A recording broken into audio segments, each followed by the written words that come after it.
Tudo na paz do Senhor Jesus Cristo? Amém, né? Isso aí. Vamos para esses shorts hoje. O que é a revelação dada a mim? Se a Bíblia foi escrita pelos homens, pelos homens, né? Como eu então tive a revelação, ou melhor, a visão, que os planetas são deuses, sem ao menos eu ter lido a Bíblia até naquele momento que eu tive a visão. E depois de eu ler, depois de 4, 5 anos, eu ler na Bíblia exatamente o que eu vi, ou melhor, o que Deus me falou e mostrou na visão. Então quer dizer o quê?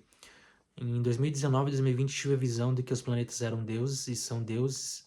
E no livro ali, onde que relata sobre Paulo e Bernabé, que Paulo foi chamado de Mercúrio, Bernabé de Júpiter, e eles chamaram eles de deuses, mas eles disseram que são homens e têm as mesmas paixões que os outros homens têm que habitam na Terra. E então isso quer dizer o quê? Que os homens sabem que os planetas são deuses. Essa é a revelação, só que Deus me deu antes mesmo de eu ler. E depois que eu li, se confirmou a palavra, depois de quase 5 anos. Então, eu sendo obediente a Deus, Deus me trouxe essa revelação. Eu não murmurei, não duvidei que era Deus falando comigo, e depois ele me mostrou na palavra que realmente o Espírito, o mesmo Espírito que falou com eles lá no tempo de trás, ele falou comigo também neste momento em 2019 e 2020. Então quer dizer o que? Que é o mesmo Espírito que conversou com eles na Bíblia, que fizeram a Bíblia, né? Que escreveram a Bíblia através do Espírito Santo, a revelação do Espírito Santo. Foi o mesmo Espírito Santo que revelou para mim. Então quer dizer o quê? Que nós estamos em comunhão.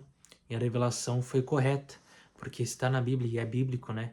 O que eu tive da revelação e o que eu li.